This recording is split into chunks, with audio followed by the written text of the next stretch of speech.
Student, शिखर classes में आपका स्वागत है। आज हम लोग लोकसभा का अध्यक्ष और उपाध्यक्ष पढ़ेंगे, जो कि आर्टिकल 93 से लेके 97 तक है। ठीक है, तो मैंने आपको बताया था जो लोकसभा का गठन किया गया है वो आर्टिकल 81 के तहत किया गया है। ठीक है, आर्टिकल 81 के तहत जो है लोकसभा का गठन किया गया है। ठीक है, तो मैंने जब आपको लोकसभा पढ़ा रही थी तो मैंने आपको बताया था कि लोकसभा अध्यक्ष उपाध्यक्ष मैं अलग से बताऊंगी क्योंकि ये इम्पोर्टेंट है। तो पहला इम्पोर्टेंट पॉइंट ये है कि जो लोकसभा का अध्यक्ष होता है वो लोकसभा का सदस्य होता है। जो लोकसभा का अध्यक्ष शपथ लेगा वो सदस्य के रूप में लेगा शपथ। ठीक है, फिर दूसरा इम्पोर्टेंट पॉइंट क्या है कि लोकसभा के अध्यक्ष का पद रिक्त हो तो उपाध्यक्ष उसकी भूमिका निभाता है।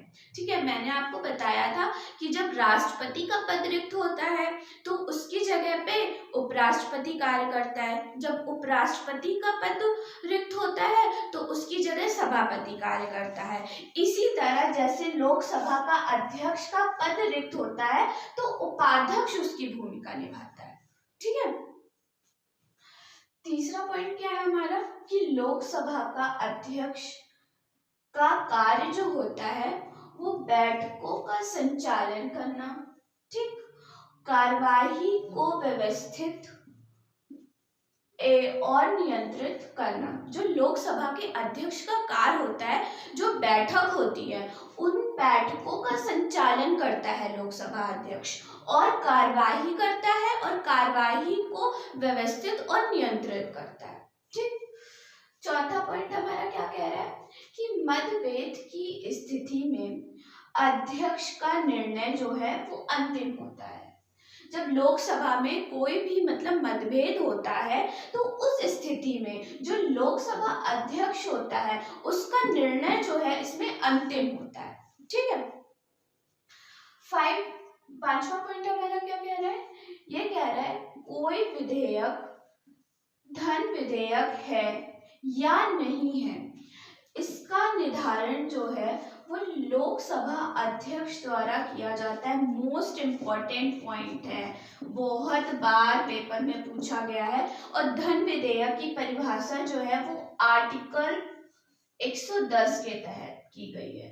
ठीक है, आर्टिकल 110 कहता है कि इसमें धन विधेयक की परिभाषा जो है दी गई है। अब इस पॉइंट में क्या कह रहा है, कोई भी विधेयक धन विधेयक है या नहीं, इसका निर्धारण लोकसभा अध्यक्ष के द्वारा किया जाता है।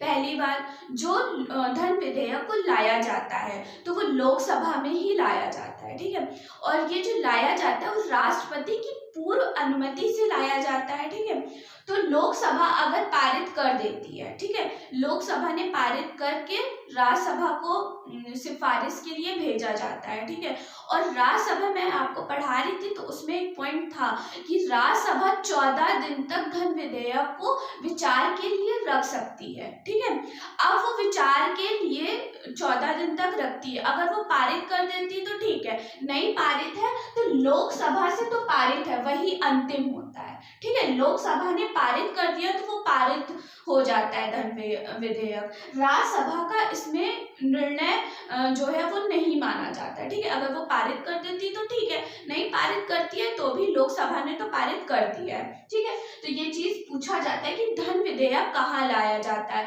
लोकसभा, राज्यसभा, विधान परिषद या विधानसभा।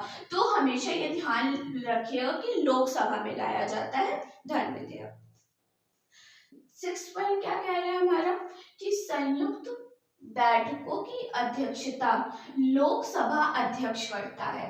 ठीक है, मैं जब आपको राष्ट्रपति पढ़ा रही थी तो मैंने बताया था कि जो संयुक्त बैठक बुलाता कौन है, वो राष्ट्रपति बुलाता है और इसकी अध्यक्षता कौन करता है, तो लोकसभा अध्यक्ष करता है। ठीक है, ये भी इंपॉर्टेंट है। बुलाता कौन है, राष्ट्रपति, और अध्यक्षता कौन करता है, लोकसभा का अध्यक्ष करता है। फिर क्या कह रहा है, दल बदल विरोधी कानून। ठीक है, विरोधी कानून के तहत लोकसभा अध्यक्ष ही सदस्य की योग्यता का फैसला करता है। इसमें आप ये किस अनुसूची में है दल बदल? तो 10वीं अनुसूची में। ठीक है, इसका विवरण 10वीं अनुसूची में किया गया है दल बदल का। इसमें कह रहा है दल विरोधी कानून के तहत, ठीक है, इस कानून के तहत लोकसभा अध्यक्ष ही सदस्य की योग्यता का फैसला करता है। अब हम लोग आगे चलते हैं। लोकसभा का अध्यक्ष यह तय करता है कि सदन में कौन सदस्य कितनी अवधि तक बोलेगा या नहीं बोलेगा। ठीक है, 8वां पॉइंट हमारा कह रहा है जो लोकसभा का अध्यक्ष होता है वो तय करता है कि लोकसभा में कौन सदस्य कितनी अवधि तक बोलेगा या नहीं बोलेगा। यह कार्य जो है लोकसभा अध्यक्ष करता है।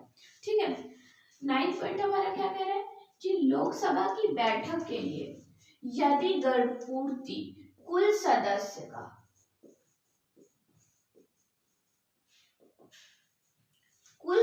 जितने भी सदस्य हैं लोकसभा में, अगर 1/10 गणपूर्ति होती है तो बैठक चलती रहती है। अगर क्या कहते हैं नहीं होती है, कुल सदस्य का 1/10 गणपूर्ति नहीं हो पाती है तो बैठक स्थगित कर दी जाती है, और तब तक स्थगित कर दी जाती है जब तक 1/10 सदस्य नहीं हो जाते। ठीक है, अब हमारा 10वां पॉइंट क्या कह रहा है कि वर्तमान में जो लोकसभा अध्यक्ष है वो हमारे ओम बिरला है। ठीक है, ये भी इम्पोर्टेंट है। अब हम लोग मिलते हैं नेक्स्ट वीडियो में। अगर हमारी वीडियो पसंद आए तो लाइक शेयर और सब्सक्राइब कर दीजिएगा। धन्यवाद।